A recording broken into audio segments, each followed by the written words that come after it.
Buenos días, doctora. Buen día.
Bien, muy buenos días. Vamos a dar inicio a la clase práctica de parasitología.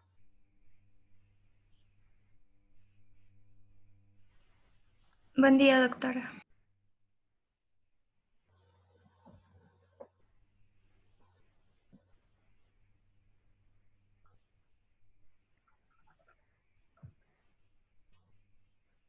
Estoy compartiendo pantalla, ¿verdad? Sí, doctora.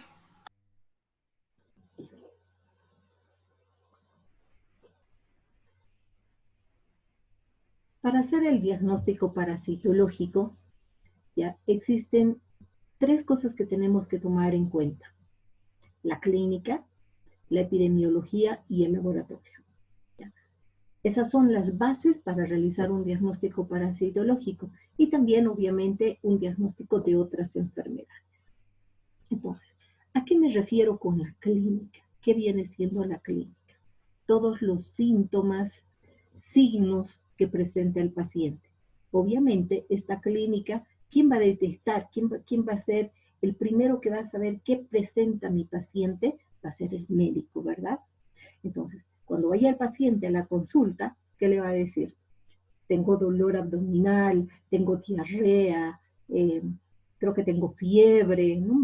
Siento que tengo mucha calor, sudoración. Entonces, toda esa clínica, todo lo que el paciente, todas las manifestaciones clínicas que presenta el paciente ayudan en el diagnóstico parasitológico. ¿Ya? Ahora, tenemos que saber diferenciar cuando hablamos de clínica entre lo que son los síntomas y lo que son los signos. ¿Ya? Entonces, un síntoma va a ser aquello que el paciente siente. Por ejemplo, como les decía, mucha calor, entonces siente fiebre. Creo que estoy con fiebre, dice, porque siente que tiene mucha calor, ¿no?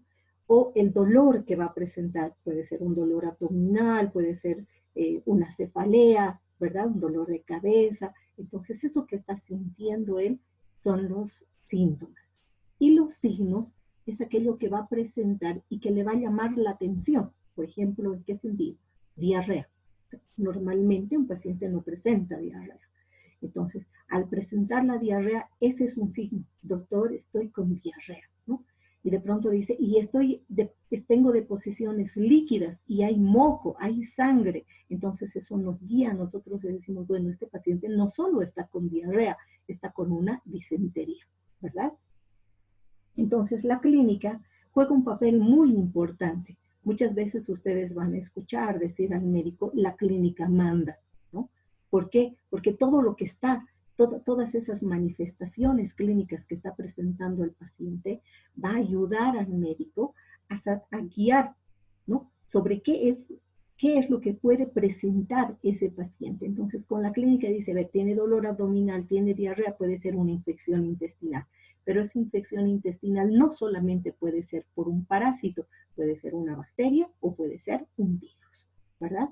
Entonces la clínica le va a orientar, va a guiar. Otra cosa que es muy importante es la epidemiología, ¿no? Entonces saber de pronto de dónde viene ese paciente, ¿no? Entonces si ese paciente es de un lugar frío, voy a pensar, puede ser una parasitosis, pero no va a ser una parasitosis producida por un helminto o por un nemátodo específicamente, porque los nemátodos necesitan de temperaturas elevadas, de porcentaje de humedad elevado, entonces puede ser que sea un parásito, pero que sea un protozoo. Entonces ya orienta también en el diagnóstico, ¿se dan cuenta? Dependiendo de qué zona viene. Es una zona endémica para Chagas. Entonces, con la sintomatología presente debe ser Chagas, ¿no? Está presentando fiebre, sudoración, escalofríos. ¿De dónde viene? Del oriente. Puede ser malaria. Entonces, la epidemiología también nos va a ayudar, ¿no?, a guiar el diagnóstico del paciente que tengamos ya sea en la consulta o en el laboratorio. Entonces, muchas veces nosotros en el laboratorio no preguntamos en el momento de tomar la muestra, no indagamos qué es lo que le está pasando. Es muy importante que ustedes hagan eso, ¿ya? Llega el paciente con su examen coproparasitológico, con su solicitud de un examen de orina, de hematología, mientras ustedes van tomando sus datos con relación a la edad, el nombre del médico, están anotando o están tomando la muestra en cualquiera de los dos momentos, ustedes pregunten, ¿y qué ha pasado? ¿Por qué? ¿Qué es lo que le está sucediendo? Entonces el paciente va a decir que tengo diarrea, tengo mucho dolor, tengo fiebre. Entonces eso también a nosotros nos ayuda, nos orienta. Por eso es que acá, ¿no?, he colocado como la primera diapositiva que las bases del diagnóstico parasitológico son estos tres. La clínica que va a presentar el paciente, todo enmarcado en lo que es las manifestaciones clínicas, tanto síntomas como signos, en la epidemiología para ver de dónde viene, qué edad tiene, para más o menos determinar, ¿no?, y guiar nuestro diagnóstico. Y obviamente lo más importante que vamos a realizar nosotros es el laboratorio. Porque si bien nosotros o el médico está sospechando de una parasitosis con el dolor abdominal, la diarrea que puede estar presentando el paciente, sabemos que esa sintomatología y esos signos que están presentando no son típicos y característicos directamente de Giardia, de ameba histolítica, de Ascaris lumbricoides. No, estamos sospechando de qué, de una parasitosis, pero no sabemos qué parásito específicamente está produciendo ese daño. Entonces, ¿qué es importante? Realizar el laboratorio, observar esa materia fecal y ver cuál es el parásito responsable de todas las manifestaciones clínicas que está presentando el paciente. Muchas veces se hacen campañas, ¿no? Vamos a hacer campaña de desparasitación. No toman en cuenta la clínica, no toman en cuenta la epidemiología, toman en cuenta solamente el laboratorio. Entonces, ni siquiera el laboratorio, porque les digo directamente una campaña de desparasitación sin tomar en cuenta ninguno de estos tres. ¿Qué es lo que hace? Vamos a dar a todos los niños comprendidos en tal y tal edad directamente un antiparasitario. ¿Qué les dan? Albendazol. El albendazol, si el paciente presenta, por ejemplo, una yardia, ¿les será de utilidad? Les pregunto, que ya han visto yardia. ¿Desparasitaremos al niño con yardia dándole albendazol?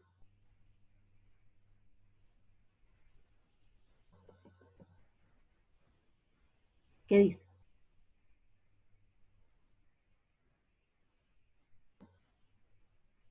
Precia. ¿Desparasitamos o no desparasitamos a nuestro niño con albendazol si tiene yardia?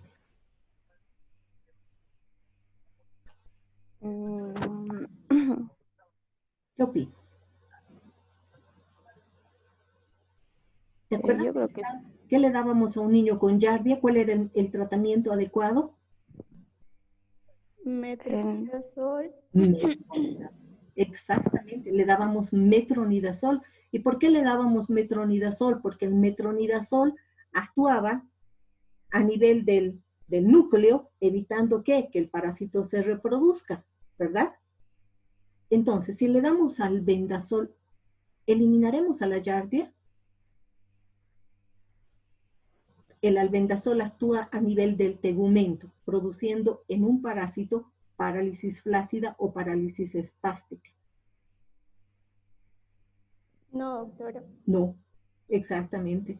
Entonces, ¿no creen que antes de hacer una campaña de desparasitación es importante realizar un examen de laboratorio? O por lo menos tomar en cuenta la epidemiología.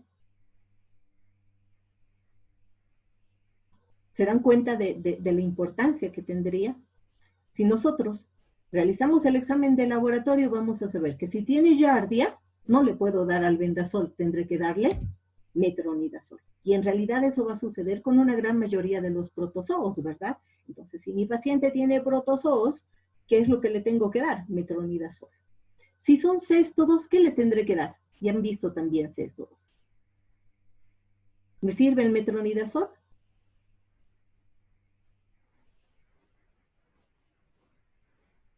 Chicos.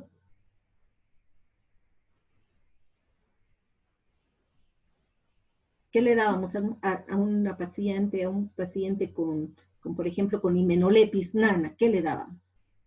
¿Metronidazol? No, porque No. no actuaba el metronidazol. ¿Qué le dábamos? ¿Se acuerda? ¿Podría ser praziquantel Sí, el prosicuantel, doctora. o la O un niclosamida? laxante. ¿Verdad? Sí. Praziquantel, niclosamida, como dice su compañera, asociado a un laxante, ¿verdad? Muy bien. Entonces, ¿es importante o no es importante realizar el laboratorio? Sí, doctor. Es Sí. Sí, ¿En doctor. epidemiología cómo nos ayudaría en este caso? De querer nosotros hacer una desparasitación. ¿Cómo nos ayudaría la epidemiología?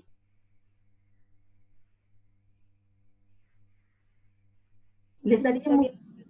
perdón, te escucho.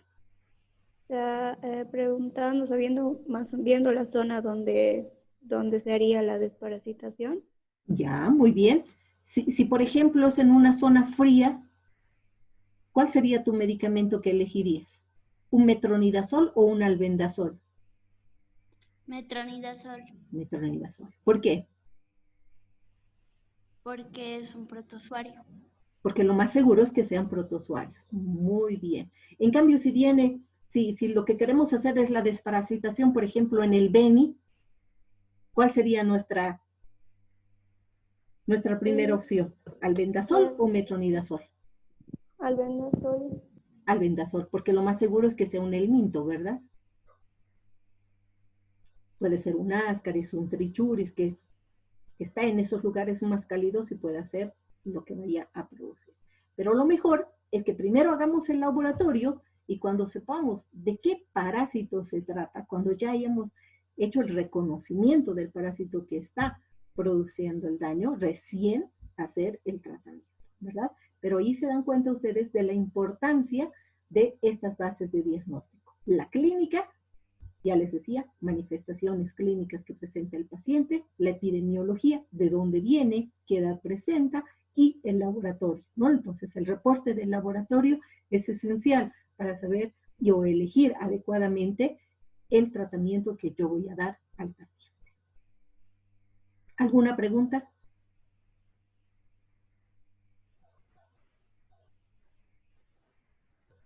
Bien.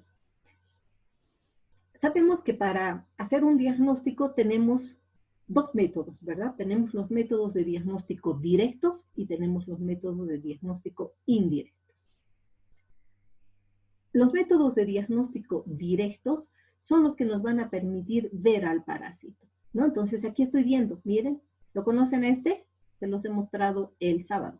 ¿Se acuerdan qué se llama? Ascaris. Ascar. A este también lo conoce. ¿Qué será? Miren, está plano, tiene segmentos, ¿qué será? Tenia. Tenia, muy bien. ¿Y este? Se ve la mitad, la otra mitadcita falta. Alargadito. Tremátodo. Es un trematodo. ¿Qué será específicamente? ¿Qué es? Una fasciola. Fasciola. Muy bien, es una fasciola, ¿no? Y aquí tenemos otros dos nemátodos, ¿no? Entonces, cualquier método directo que nosotros empleemos nos va a servir para eso, para ver al parásito. Y al verlo, nosotros podamos hacer el diagnóstico y decir, pues si nos llevan a nosotros al laboratorio en un frasquito este gusano, pues vamos a decir, ese es un Ascaris lumbricoides. Estamos utilizando, con solamente observar y con lo que nosotros conocemos, estamos identificando al parásito, en este caso al parásito adulto, ¿no? Puede ser que no nos lleven al gusano, que solamente lleven la materia fecal. Entonces, ¿qué observaremos en la materia fecal? Los huevos, ¿verdad? O los quistes, ¿de acuerdo? Entonces, no nos olvidemos que los métodos directos son aquellos que nos permiten ver al parásito o a una fracción de ese parásito. Porque si bien aquí estamos viendo un cesto o una tenia prácticamente completa, podría ser que solo llegue al laboratorio una fracción, ¿verdad? Solo un pedacito de esto. Entonces ese sería una proglótide. O un retacito de esto, que sería una estróbila, ¿verdad? Que hemos visto, ¿no? Entonces eso es lo importante. Esa es la utilidad de los métodos de diagnóstico directo, que nos permiten ver al parásito y hacer el reconocimiento o ver una fracción de este parásito, ¿no? Que podría ser el huevo, podría ser solamente una proglótide o una estróbila, ¿no? Entonces, esas son las características y esa es la utilidad del examen de diagnóstico directo. En cuanto a la clasificación, sabemos que los métodos directos se clasifican en tres grupos, ¿verdad? Los métodos sin concentración, los por concentración y los por amplificación. Dentro de los exámenes directos sin concentración, tenemos, por ejemplo, a la técnica de Lugol, que ustedes la han hecho, que es la que más se emplea, ¿verdad?, para la observación de parásitos. Tenemos el test de Graham, que todavía no lo han visto, lo vamos a ver con Oxyurus, es específicamente para determinar al Enterobius vermicularis, y esto se hace con una cinta scotch con una cinta scotch para recolectar los parásitos que van a estar localizados alrededor de los pliegues anales, ¿no? Entonces, en los plieguecitos anales, ahí está, porque lo que sucede con el Enterobius es que este gusano sale, ¿ya? Se encuentra en el intestino grueso y cuando la hembra está lista para poner los huevos, sale a través del ano, ¿ya? Y en los pliegues anales sufre movimientos bruscos, elimina los huevos y la hembra muere. Entonces los huevos quedan pegados alrededor del ano. Y con este test de Graham lo que hacemos es, con la ayuda de un palito de helado o un bajalenguas, lo mejor es un palito de helado y una cinta scotch, recolectamos la muestra que se encuentra en esa región y vamos a observar directamente al microscopio. Por eso es una técnica sin concentración. En cuanto a las técnicas por concentración, obviamente estas técnicas que estamos hablando ahorita es con relación directamente a parásitos intestinales, porque también tenemos técnicas sin concentración, por concentración, para parásitos como serían los histoparásitos o los hemoparásitos, que los vamos a ver en su momento. Estas técnicas que estamos viendo en este momento son específicos para parásitos intestinales. Entonces, dentro de los por concentración, tenemos a la técnica de Willis, que sabemos que es una técnica de flotación, que utiliza una solución sobresaturada de cloruro de sodio, ¿verdad? Tenemos la técnica de Faust, esta no la han realizado, ¿verdad? No tenemos sulfato de zinc para realizar, pero sí han realizado la técnica de Ritchie. Esta técnica de Ritchie es una técnica de centrifugación que utiliza formol y éter. Como el éter es una sustancia controlada, hemos utilizado gasolina en lugar del éter, con lo que se obtiene también muy buenos resultados. Todas estas técnicas ustedes las han aprendido y las han realizado en parasitología 1, ¿verdad? Y la otra técnica que se puede emplear es la técnica por amplificación. Esta es el PCR, la reacción de la polimerasa en cadena. Entonces, estas técnicas sin concentración y estas por concentración nos van a permitir ver al parásito o a una fracción del parásito. Entonces, ¿qué vamos a ver específicamente? Los estadios evolutivos. Huevos, larvas, quistes, prequistes, ¿no? Y en algunas oportunidades también vamos a ver al parásito adulto. Y el PCR es para determinar el ADN del parásito, de tal manera que podamos saber el género y la especie de esto. Ustedes con esta pandemia han escuchado hablar mucho del PCR y de los termorrecicladores que nos permiten hacer esta determinación, ¿verdad? Entonces el PCR no solamente se utiliza para parásitos, se utiliza para bacterias, para virus, para pruebas de paternidad, ¿no? En realidad esta técnica de PCR es la más utilizada, no la más utilizada, sino la mejor, pero lo que más nosotros utilizamos son estas técnicas, las sin concentración y las por concentración, porque son más económicas y llegan a todos los pacientes. El PCR de pronto es una prueba, sí, muy efectiva, muy sensible, muy específica, pero es una técnica cara y además necesita de primers especiales para poder hacer la determinación de cada uno de los parásitos.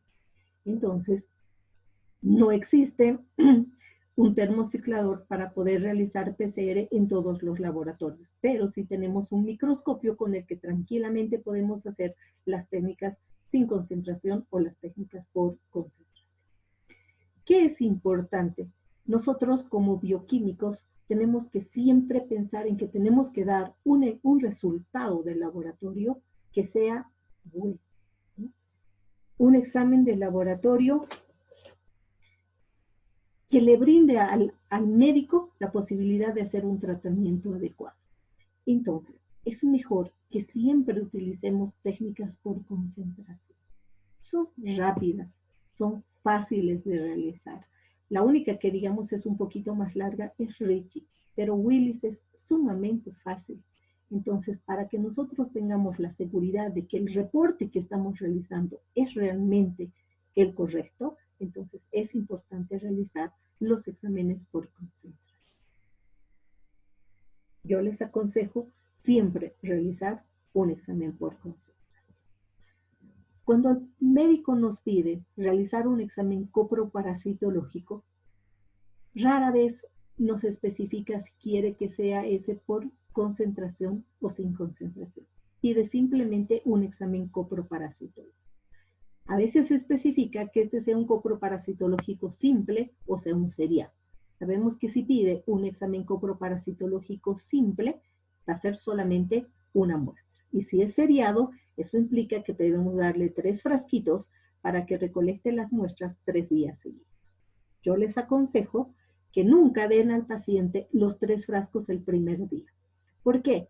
porque muchas veces el paciente no comprende muy bien la explicación que le hemos dado, o nosotros por la prisa no hemos explicado, le damos 3 frasquitos y le decimos, me trae las 3 muestras, porque tiene usted un coproparasitológico serial, nada más. Entonces, ¿qué hace el paciente? Se lleva los 3 frasquitos y recolecta la muestra el mismo día en los 3 frascos y nos lleva. Cuando nos lleva, pues nosotros, no, ¿cómo es posible? No me he entendido, tiene que ser de días distintos, ¿no?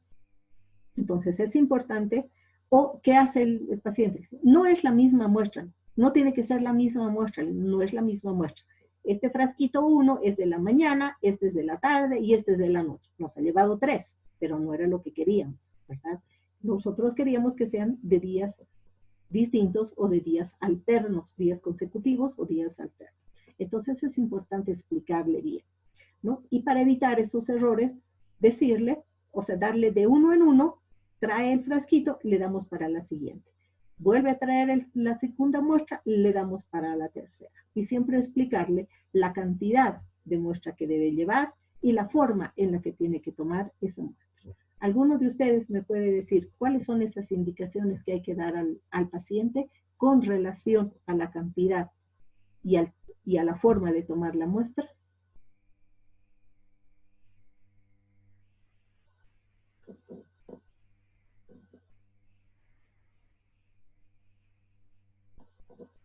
María Jesús, tal vez.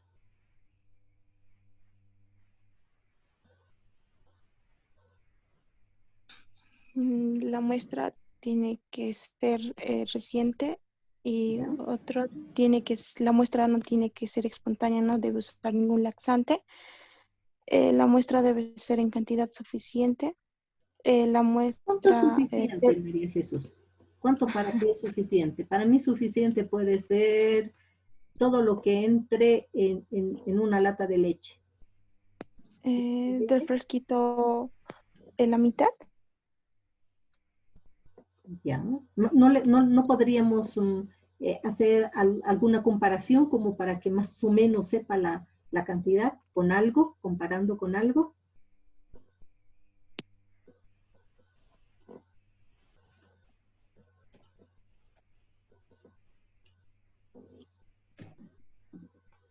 Si yo te diría, doctora, ¿cuánto es suficiente? ¿Qué cantidad tengo que traer? No me estás dando el frasquito, yo me voy a comprar. Y en ese frasquito, ¿cuánto traigo? ¿Cómo le explicarías?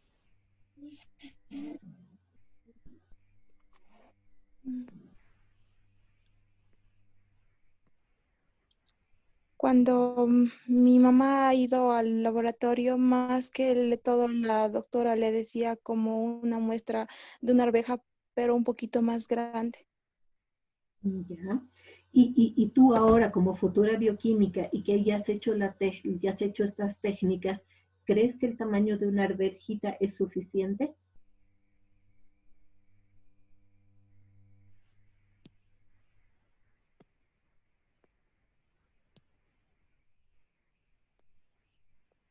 ¿No le pedirías un poquito más, tal vez del tamaño de una pepa de durazno?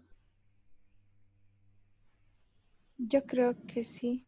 Sí, ¿no vea? Mejor, mejor. Entonces eso es lo que podemos hacer, ¿no? Dependiendo dónde vivamos. Entonces, si digamos nosotros somos de Tarija, entonces le podemos decir, vas a traerle el tamaño de una uva. Somos de acá de Cochabamba, entonces, ¿quién no conoce el durazno? Le decimos, vas a traerle el tamaño de una pepa de durazno. Entonces, ya más o menos él sabe. Porque cuando nosotros decimos solamente cantidad suficiente, una cosa puede ser suficiente para ti y otra puede ser suficiente para otra persona, ¿verdad? Entonces es importante indicar, pero muy bien. ¿Es necesario que le pidamos al paciente que la recolección de la muestra sea en ayunas? No, doctora. No. Muy bien, no es necesario, pero sí, como dijo María Jesús, que sea la primera del día, ¿verdad? La primera del día. Muy bien, ¿no? Entonces ese tipo de indicaciones que damos al médico, al paciente son muy importantes, ¿ya? Muy importantes. Y también tenemos los métodos indirectos, ¿no? Estos métodos indirectos los que nos permiten es determinar la presencia de antígenos o anticuerpos. Entonces, lo que más se utiliza es para la determinación de inmunoglobulinas que pueden estar presentes, por ejemplo, en la sangre, que puede estar presente en el líquido cefalorraquídeo, ¿no? O en otra muestra de otro fluido que podamos nosotros obtener. Entonces, las inmunoglobulinas, ¿no? En relación a anticuerpos que nosotros podemos detectar con los métodos indirectos son 4. La IgA, la IgE, la IgM y la IgG. Las 3 primeras son de utilidad en una fase aguda y la IgG se la solicita en una fase crónica. Entonces, si nosotros estamos seguros de que muchas veces en el laboratorio directamente nos van a pedir realizar un ELISA IgM para toxoplasmosis. Entonces ya no necesitamos, o sea, sabemos que esa IgM detecta fase aguda, pero ya está la solicitud, no necesitamos pensar qué inmunoglobulina sería la que nosotros vamos a pesquisar, ¿no? Pero si el médico nos pregunta y nos dice, tengo una paciente que presenta tales características, estoy sospechando de una toxoplasmosis, pero no sabe si se encuentra en una fase aguda o en una fase crónica, entonces ahí nosotros podemos orientar en que solicite 2 inmunoglobulinas, la IgM y la IgG. Porque, ¿qué sucede en la toxoplasmosis? La sintomatología que presenta el paciente no es específica, puede pasar como un resfrío. Entonces, puede ser que el paciente haya tenido dolor muscular, un poco de cefalea, pero que no le haya hecho mucho caso porque pensó que era un resfrío, ¿no? Y sin embargo, pasó por una fase aguda, ¿no?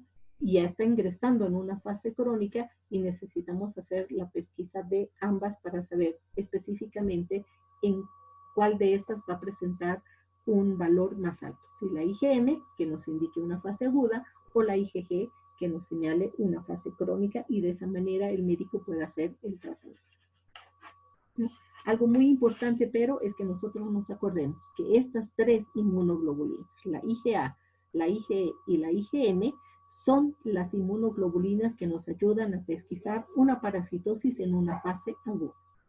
La primera que va a actuar es la IgA, que es la IgA secretora.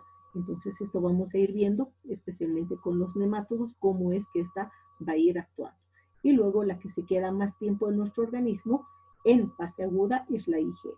Y la IgG, que va a ser directamente un marcador de fase crónica.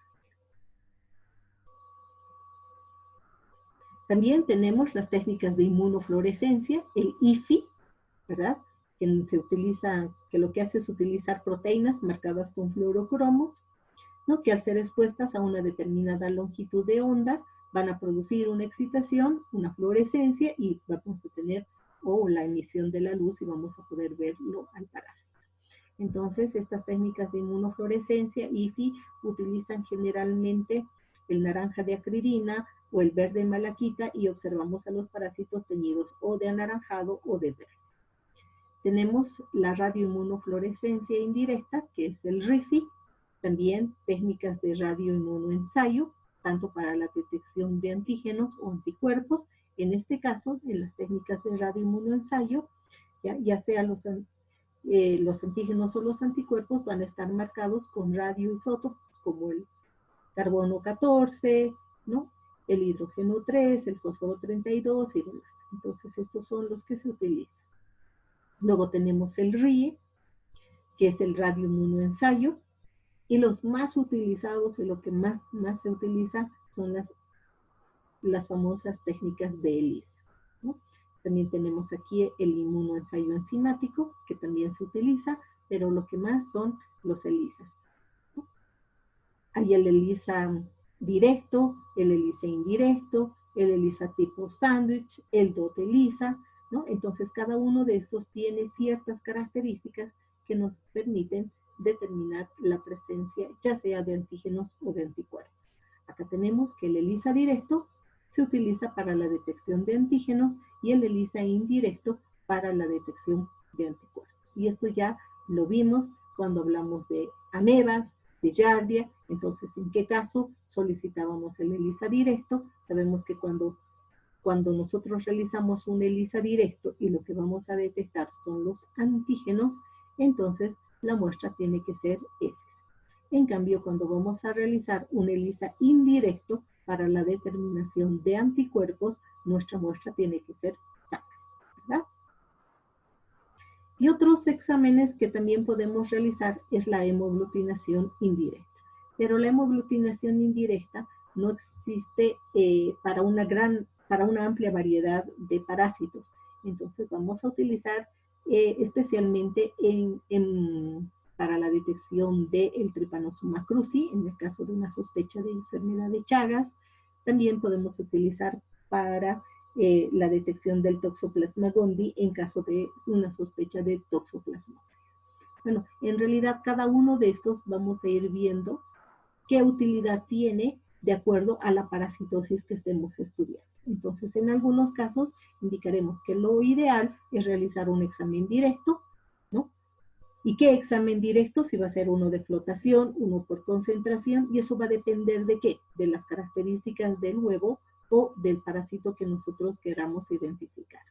Y lo propio va a suceder con estas técnicas, ¿no? Algunas son más sensibles para ciertos parasitosis. ¿Verdad? Algunas van a ser más sensibles para ciertas parasitosis, ¿no? y otras para otro tipo. Entonces vamos a ir determinando qué examen es el específico o el ideal, porque tenga mayor sensibilidad y mayor especificidad frente al diagnóstico de una determinada enfermedad. Y los exámenes confirmatorios, ¿ya?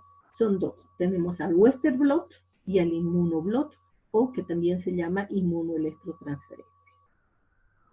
El Western blot lo que hace es la separación de proteínas según el peso molecular a través de un campo eléctrico y posteriormente se realiza la identificación.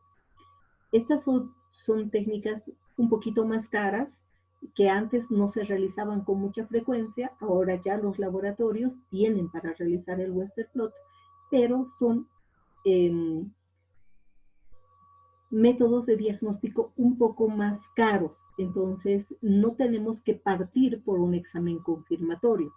Si bien, como indica su nombre, es un examen que nos sirve para confirmar.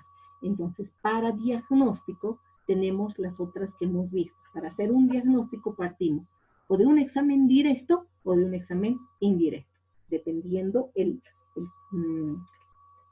la clínica que presenta, ¿no? Dependiendo de la epidemiología. Entonces se parte o de un examen directo o de un examen indirecto. Y una vez que se tiene ese resultado, ¿no? Entonces se puede hacer un examen confirmatorio. Pero los exámenes directos no necesitan confirmación. ¿Por qué? Porque el examen directo, les dije que nos permite determinar o observar al parásito o a una fracción. Entonces, si yo estoy viendo un gusano adulto de Ascaris lumbricoides, estoy viendo un quiste de Giardia, no necesito confirmar, ¿verdad? Porque ya lo he visto. Entonces, yo reporto directamente, se observan quistes de Giardia lambda, se observan huevos de Ascaris lumbricoides, huevos de Hymenoleucis. Ese examen no necesita una confirmación. ¿Quiénes van a necesitar? ¿Qué tipo de exámenes van a necesitar que nosotros hagamos una confirmación o que el médico solicite una confirmación? Estos. Los exámenes indirectos. ¿Por qué? Porque pueden dar una reacción cruzada. ¿Qué quiere decir? Que den positivo frente a otro parásito. Entonces, que no sea tan específico, que pueda dar positivo para dos parásitos que se puedan encontrar en el mismo lugar. Por decirles, dos parásitos que están en el hígado, dos parásitos que están en el cerebro. Entonces, va a haber una reacción cruzada. ¿Y quiénes pueden presentar reacción cruzada? Solamente los exámenes indirectos. Eso no va a suceder con un examen directo. Es por eso que les digo que estos exámenes confirmatorios se utilizan para confirmar esas pruebas indirectas que hemos realizado que puedan estar representando una reacción cruzada con otra enfermedad. pero no para los exámenes directos, porque el examen directo nosotros estamos confirmando, como bioquímicos estamos confirmando lo que estamos viendo, porque yo tengo ahí la seguridad, o tengo que tener la seguridad de poder reconocer a cada uno de esos estadios evolutivos y con seguridad decir, estoy viendo un quiste de Giardia, esto es un quiste o un prequiste de complejo histolítica dispar, es un quiste de Balantidium coli. Entonces yo como bioquímico estoy confirmando lo que estoy observando. Entonces los exámenes directos no necesitan una confirmación. Ahora, los métodos de diagnósticos que nosotros más utilizamos es el coproparasitológico y también otro que utilizamos es el CATO-CATS. No sé si han escuchado hablar sobre el CATO-CATS. ¿Les mencionó algo la doctora Guillén sobre el CATO-CATS?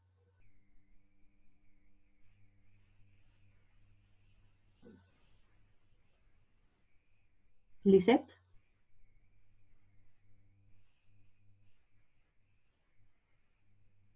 ¿O Gretzel? ¿Les mencionó algo sobre el CATO-CATS la doctora Guillén? ¿O no lo conoce?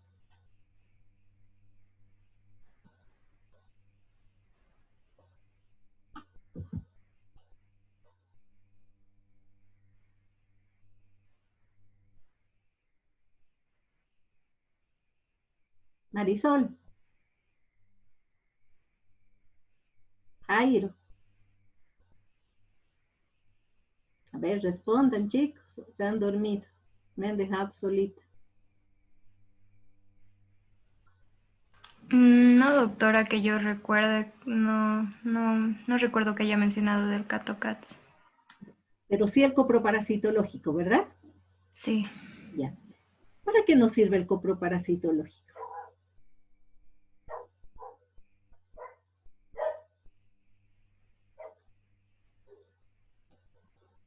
¿Qué nos dice su nombre? Aquí dice coproparasitológico. ¿Qué querrá decir? ¿Qué tengo que reportar aquí? Si me pide.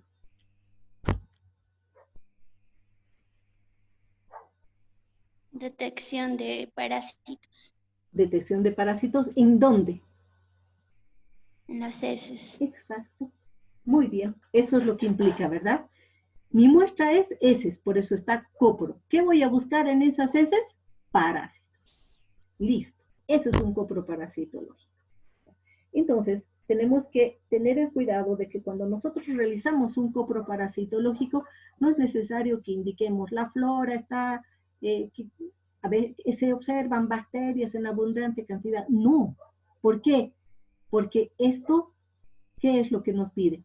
Búsqueda de parásitos en materia fecal. Entonces, mi reporte tiene que estar dirigido a eso. ¿Se observan parásitos o no se observan?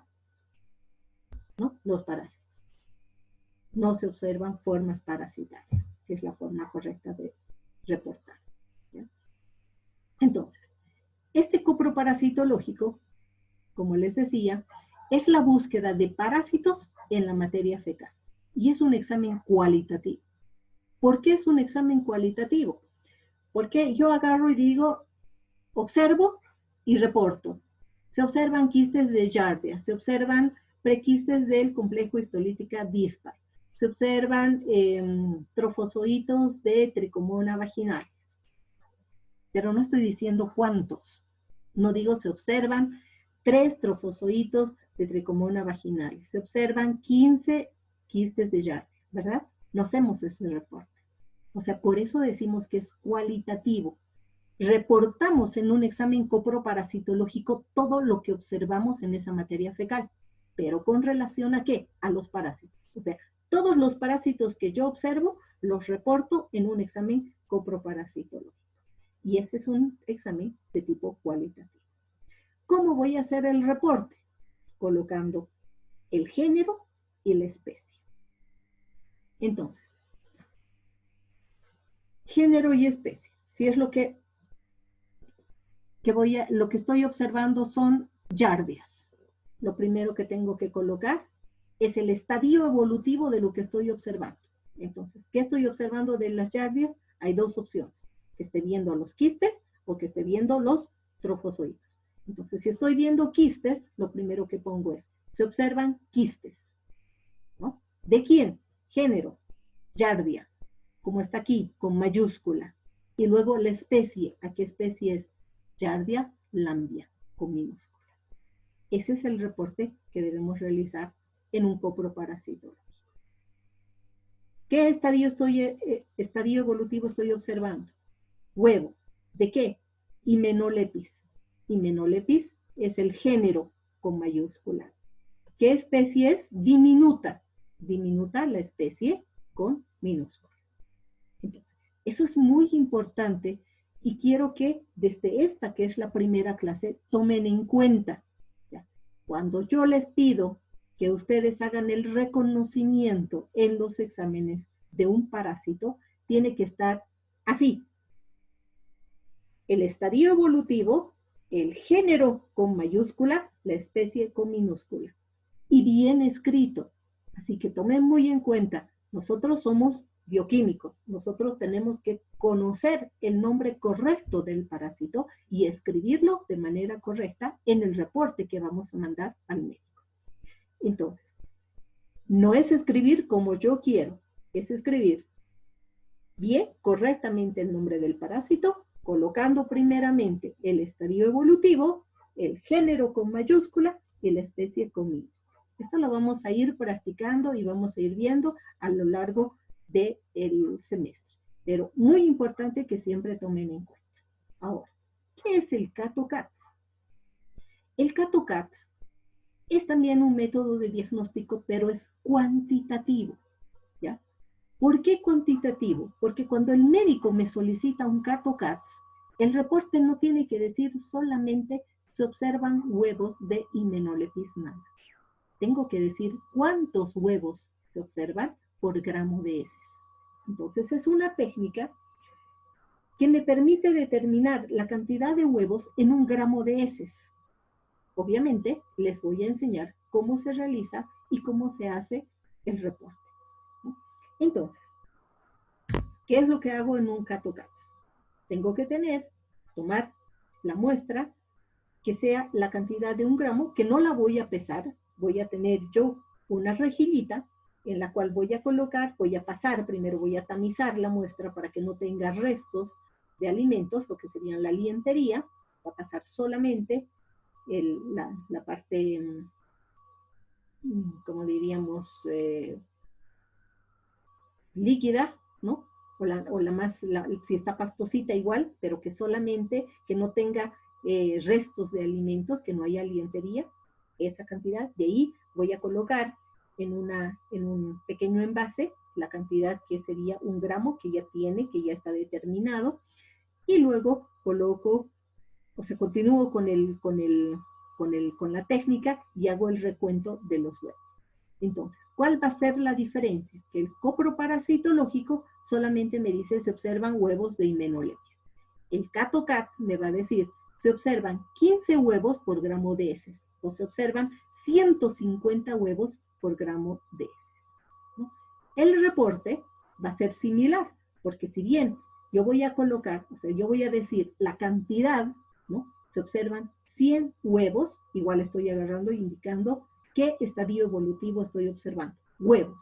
¿De qué? De Hymenopletis. Género mayúscula, especie minúscula, ¿no? Pero la principal diferencia entre estos dos, que quiero que quede claras, es que solo yo reporto lo que estoy viendo. Huevos de Ascaris lumbricoides. Listo. En el CATO-CATS es cuantitativo, entonces tengo que decir la cantidad de huevos por gramo de heces. Pero eso no quiere decir que con una técnica de copro yo solo los cuento y doy el resultado. Es una técnica diferente que la vamos a aprender, que van a aprender a hacerla y van a ver cómo se hace el conteo. Pero esa es la diferencia. Aquí solo digo qué es lo que veo. Aquí digo cuántos estoy viendo, ¿no? Entonces eso es muy importante. Entonces el CATO-CATS me sirve para hacer un recuento de huevos principalmente, ¿ya? Y es una técnica de tipo cuantitativa. No sé si tienen alguna pregunta hasta aquí.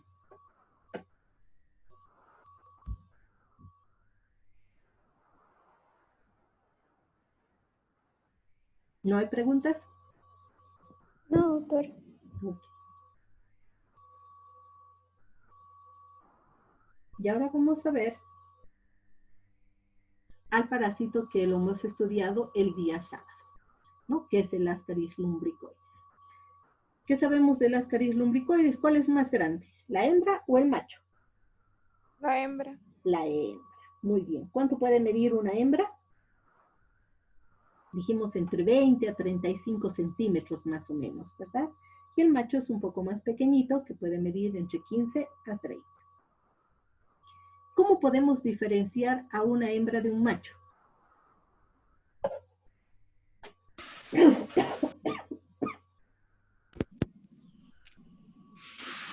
Por los extremos, ¿Ya?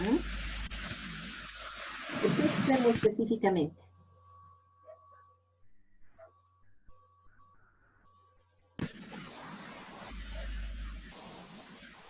¿El extremo anterior o el extremo posterior? El que se encuentra enroscado ventralmente.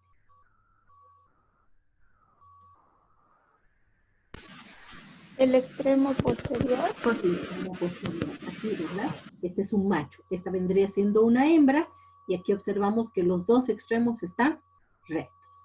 En cambio, aquí vemos que el extremo posterior se encuentra enroscado ventralmente. Entonces, esta es una hembra y este viene siendo un macho.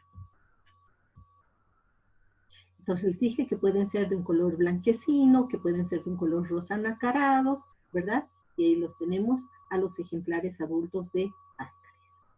¿Qué característica tienen su porción anterior? Habíamos dicho que lo que presenta son 3 labios, aquí los podemos ver claramente, los 3 labios, y que estos labios tienen pequeños dientes. El Ascaris lumbricoides presenta órgano de fijación. No, doctora. Y porque no presenta, justamente les dije que es el que con mayor frecuencia se elimina, ¿verdad? No solamente porque no tiene órgano de fijación, sino porque su longevidad es muy corta, vive muy poco tiempo. Aquí tenemos los huevos de Ascaris, ¿no? Los huevos, les dije que podía haber 2 tipos de huevos, los huevos fértiles y los huevos infértiles. ¿Estos qué serán? ¿Qué parecen? ¿Huevos fértiles o huevos infértiles?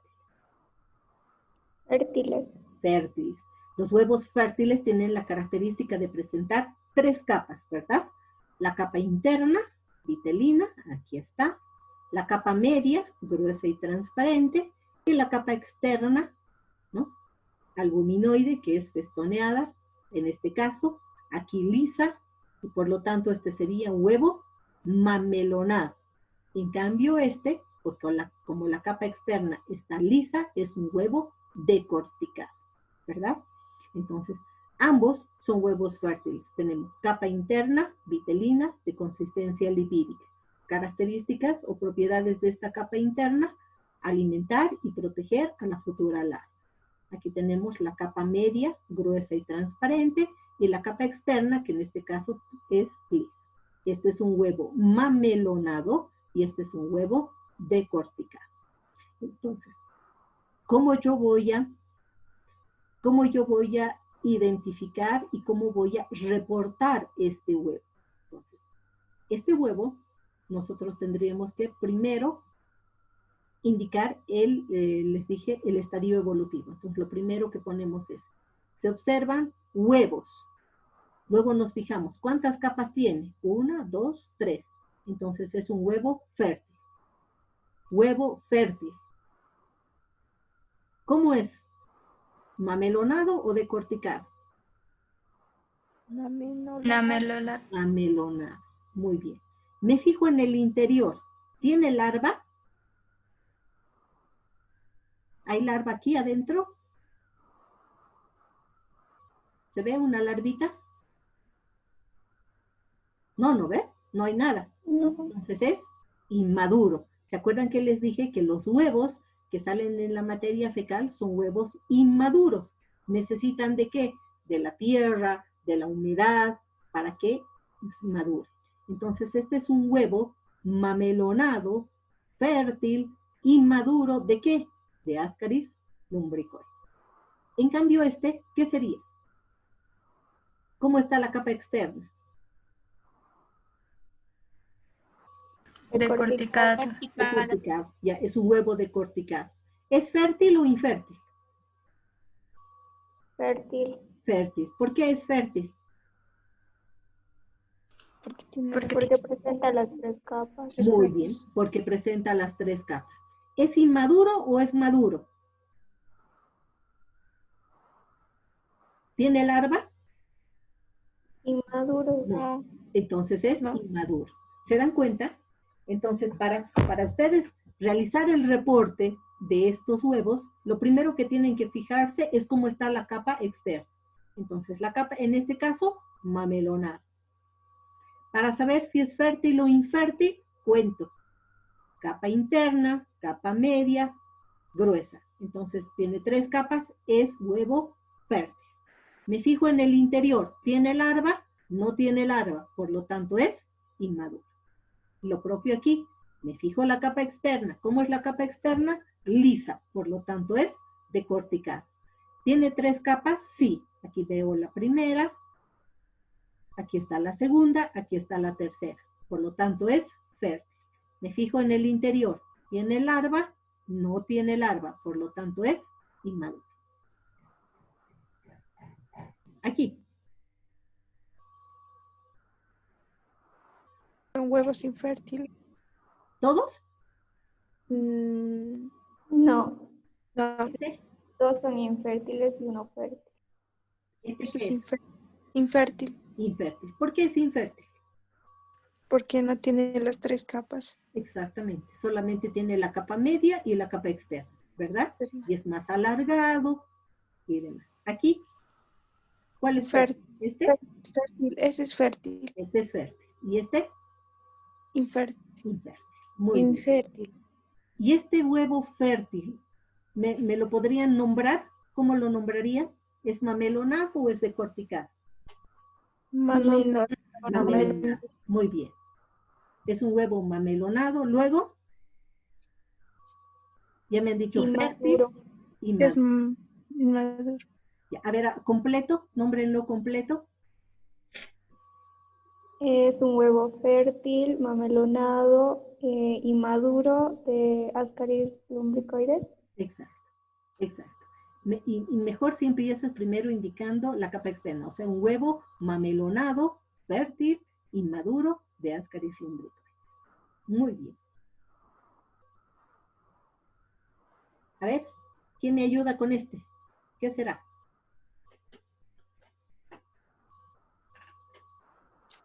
Mm, Es mamelonado, fértil Fértil, y inmaduro de Ascaris lumbricoides. ya. El de al lado, ¿quién me ayuda con este otro?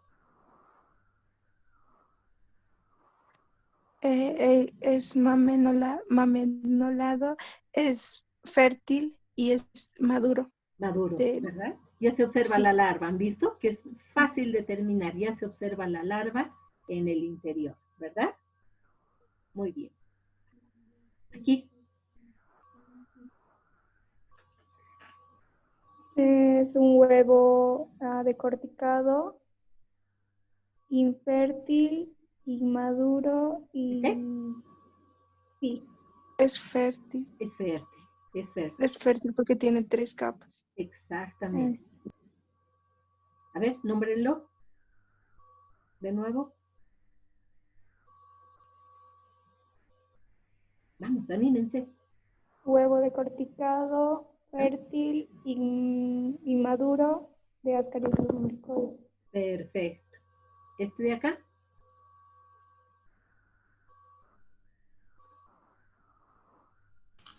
Huevo decorticado, inmaduro y es infértil. Infértil, ¿seguro? Es fértil porque tiene las 3 capas. Es fértil. ¿No? Es fértil. No, y acá dice que se encuentra en una etapa unilocular porque ustedes están viendo, es un solo. Después este se va a dividir en 2. después se van a dividir en varios y luego se va a observar la larva en el interior. A ver, uno de los varones. Sé que hay 2, 3 creo. A ver, manifiéstese, Ignacio, Jairo. Ese es huevo mamelonado. Ya. Fértil. Ya. Y maduro, de Ascaris lumbricoides. Muy bien. Muchas veces, lo lógico sería que en un examen coproparasitológico solo encontremos estos, ¿verdad? Porque sabemos que para la maduración necesitan caer a la tierra. Por eso es que dijimos que el Ascaris lumbricoides es un geoelemento, ¿verdad? Pero muchas veces encontramos huevos larvados, incluso encontramos huevos que están eclosionando y que está saliendo a la larva, especialmente en las muestras que yo tengo y que van a observar ustedes, ¿no? Van a ver que hay algunos que están, es materia fecal, que no ha estado en contacto con la tierra, pero que ya observamos huevos larvados y que también observamos huevos que están eclosionando, que está saliendo la larva del interior. ¿Esto por qué es? Porque de pronto esa muestra ha estado mucho tiempo guardada. La mayoría de las muestras que las he traído hace un año, ¿no? Las he ido a recolectar del Chapare, justamente del Chimoré, en un trabajo que hicimos de investigación con el grupo que tenía de parasitología en ese entonces. Entonces hemos ido a hacer un examen diagnóstico parasitológico en Chimoré y hemos encontrado pues una gran, amplia variedad de nemátodos y todos estos los hemos traído en unos envases a los que les hemos puesto formol para que no empiecen a arruinarse la muestra por la presencia de bacterias que siempre va a haber en la materia fecal, ¿verdad? Entonces, al estar en un lugar cálido como es Chimoré, hace muchísima calor, mantenerse en esos envases, ¿no?, en contacto con el resto de la materia fecal, ha hecho que los huevos maduren. Entonces, en esas muestras van a poder observar ustedes tanto huevos inmaduros como huevos maduros.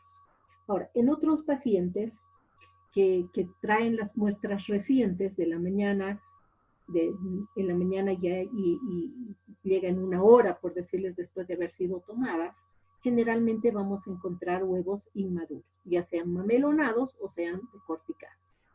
Pero muchas veces el paciente toma la muestra en la mañana, pero recién llega con la muestra al laboratorio por la tarde. ¿Por qué? Porque la mamá trabajaba, no tuvo tiempo, qué sé yo. Ahí podemos encontrar alguna vez huevos larvas. Y también lo que sucede con mucha frecuencia es que nos traigan a los parásitos adultos, ¿no? Entonces nosotros con solo ver, aquí en este caso, ¿no?, aquí dice que es un macho, pero en realidad no es un macho. Si nosotros vemos, es una hembra, ¿verdad? Aquí está, no está ligeramente encordada. Los dos extremos están rectos. Y hemos visto cómo lleva, y les voy a mostrar también a los parásitos para que ustedes vean que realmente el extremo posterior es bien enroscadito, como hemos visto en una figura de delante, y se puede determinar con facilidad que se trata de un ejemplar adulto macho. Este en realidad no es macho, esta es una hembra. Y otra cosa que se puede observar, aparte de que tiene el extremo posterior enroscado, es la espícula copulatriz, que parece como una espinita que estuviera saliendo, que también ustedes van a observar. Bien, con eso hemos terminado la clase del día de hoy. No sé si tienen alguna duda, alguna pregunta con respecto a lo que hemos visto hoy día. Doctora, ¿será que me puede explicar, por favor? No he entendido bien eso del huevo fertilizado en etapa unicelular. Ah, ya. O sea, lo que sucede es que ni bien pone la hembra los huevos, ¿ya? Estos huevos son huevos inmaduros. Entonces, en el proceso de maduración, ¿qué es lo que sucede? Primero vamos a tener así. Aquí, así. Así vamos a observar. sin nada, miren, nada adentro, ¿verdad? Se nota la capa interna vitelina, se nota la capa media y también la capa externa. Pero no vemos absolutamente nada acá, ¿verdad? Ese es un huevo inmaduro sin ningún tipo de, sin nada más que se esté en ninguna etapa. O sea, recién emitido, un huevo inmaduro recién emitido por una hembra. Pero si nos fijamos acá, miren, ya hay un espacio entre esta capa interna y esto que se está formando acá, ¿verdad? ¿Notan el espacio? Ya hay un espacio. Ya no está todito como acá, así. Entonces, ¿qué es lo que pasa? Está en un proceso de maduración. Entonces vamos viendo primero así, luego ya se va formando como un redondo, como están viendo acá así, ¿no? Es en una etapa unicelular porque tiene una sola célula. ¿Ya? Después este se va a dividir en dos. Después va a haber más divisiones, 1, 2, 3, 4, entonces se llama huevo en mórula y luego ya se forma la larva. Es solamente las etapas. Tengo otra, no en este momento, pero les voy a poner otras, en la siguiente clase voy a buscar uno en el que puedan observar con 2 divisiones y el otro ya en mórula para que puedan hacer la diferenciación. Pero solamente es parte de la maduración del huevo, o sea, no tiene más trascendencia. O sea, ustedes vean este o este de acá, sigue siendo para nuestro reporte un huevo mamelonado o decorticado, en este caso mamelonado, fértil, inmaduro. Listo, no necesitamos decir si está en una unicelular o si ya está en mórula, no necesitamos, solamente con que reportemos que es inmaduro. Y cuando ya presente la larva en el interior, indicamos que es un huevo maduro. Pero estos otros solamente es en formación, o sea, en maduración, en proceso de maduración. Y se va a ir dividiendo así para dar lugar luego a la larvita completamente formada en el interior.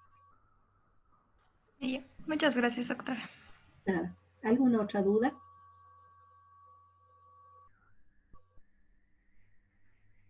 Doctora, la muestra para este tipo de parásitos necesita cumplir un tiempo hasta que traigan al laboratorio o puede ser a cualquier rato, digamos, si han tomado la muestra en la mañana, pueden traer en la tarde o tiene que ser al mismo momento. Lo ideal es que la muestra la lleven rápido al laboratorio, ¿no? O sea, que ni bien sea emitida, porque no necesitamos, como ya hemos mencionado anteriormente, no necesitamos que la muestra sea la primera del día, pero una vez que haya sido recolectada, es mejor que sea llevada rápidamente al laboratorio, ¿no? Es lo ideal. ¿Por qué? Porque si es un lugar cálido, ¿ya? ¿Qué es lo que sucede? Empieza a aparecer hongos alrededor, ¿no? Entonces, ya esa muestra, nosotros podemos incluso reportar la presencia de levaduras y no van a ser levaduras porque el paciente presente los hongos como parte de una enfermedad que esté cursando él, sino va a ser porque se ha podrido esa muestra. Entonces, lo ideal es que la muestra llegue al laboratorio lo más pronto posible. Eso es lo ideal. Pero lo que sucede, eso no sucede siempre, ¿no? Ustedes saben que a veces por el mismo trabajo puede ser que la mamá haya recolectado la muestra del niño en la mañana. Entonces fue, lo dejó al colegio, después ya vio la hora, ya era muy tarde, ya no alcanzaba a ir al laboratorio, entonces se va a su trabajo, saliendo del laboratorio al mediodía va y deja la muestra. Como no se está dejando la muestra al mediodía, tipo 12:30, nosotros no tenemos que ir para almorzar, entonces la dejamos la muestrita y nos vamos a almorzar. Cuando volvamos después, recién vamos a procesar, entonces ahí vamos a encontrar ya esto, ¿no? Eso es lo que sucede. Pero lo ideal es que la madre nos traiga la muestra inmediatamente sea emitida. Eso es lo ideal, o el paciente en realidad, ¿no? Porque no siempre va a ser la mamá, sino el paciente. Eso es lo mejor, ¿no? Pero después, digamos, alguna otra transformación, que desaparezcan huevos o algo así, no pasa nada, ¿no? Pero el problema es que, como les digo, muchas veces ya aparecen los hongos, se pone verde, entonces no es bueno que sea una muestra guardada, ¿no? Peor todavía de un día para otro. Cuando se recolectan las muestras de una provincia, por ejemplo, para hacer luego los análisis acá, como el caso que les decía, que hicimos en Chimoré, y las trajimos, o sea, solamente recolectamos las muestras en Chimoré y las trajimos acá para procesarlas.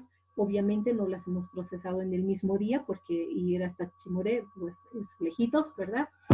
Entonces se las procesó al día siguiente, y para evitar la formación de los hongos se le puso formol. Entonces se puede colocar formol diluido para preservar la muestra y de esa manera evitar la formación de hongos y la putrefacción de la muestra como tal. Ya, gracias, doctora. ¿Alguna otra duda? Pero nunca les den a los pacientes frasquitos con formol. Es muy peligroso porque muchas veces esto se derrama o la mamá le da al niño el frasquito y el niño abre y prueba, entonces no es bueno darles muestras con un preservante, sino que una vez recolectada la muestra, si no la vamos a procesar inmediatamente, o la refrigeramos o colocamos un conservante, ¿no? Un preservante que podría ser el formaldehído o el PVA también. ¿Alguna otra duda?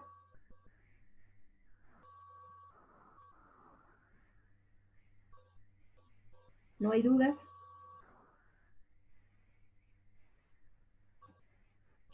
Bien, entonces vamos a hacer el control de la asistencia. Andrea la he visto. Catherine. No está. Isabela. Marisol Cordero, la he visto. Ruth Fresia también. Marisol Acarapi, a Omaira, a María Jesús. Reina. Presente, doctora. Recién pude ingresar, doctora. Mi celular no funcionaba. Jairo. Presente, doctora. A Paula Lisset, la he visto ya. Jocelyn también. Josabeth. Pero Kelly. Presente. Se le he visto. Ignacio. Presente. Bien. ¿Hay alguien que no lo haya mencionado? Buenos días, doctoritas. Sí, yo, Carla Corpa.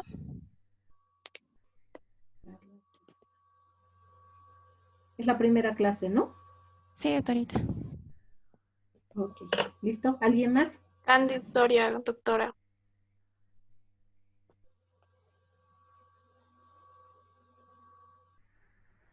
¿Listo? ¿Alguien más? Arlet Pérez, doctora.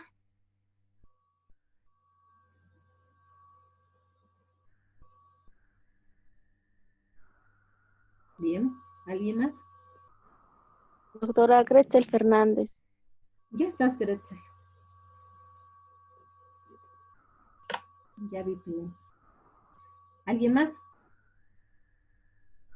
¿No? Muy bien. Entonces nos vemos el día sábado. Como tenemos más tiempo los días jueves, el jueves voy a programar las reuniones para las 8:30 porque no se puede 8:15, ¿no ve? Entonces voy a programar los jueves para las 8:30 y los sábados voy a programar para las 8 en punto, ¿de acuerdo? Porque no se puede programar 8:15. Entonces estén puntuales, el día sábado va a estar la programación para las 8 de la mañana.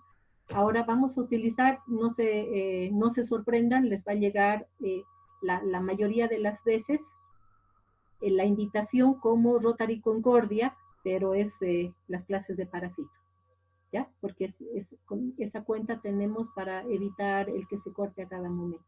Entonces voy a utilizar esa cuenta para que no tengamos que conectarnos nuevamente. ¿Muy bien? Está bien, Ya, doctora. doctora. ¿Listo, chicos? Bien, Que doctora. tengan un buen día. Nos vemos el sábado. Hasta luego. Hasta Gracias, luego, doctora. Hasta luego. Hasta luego, doctora. doctora.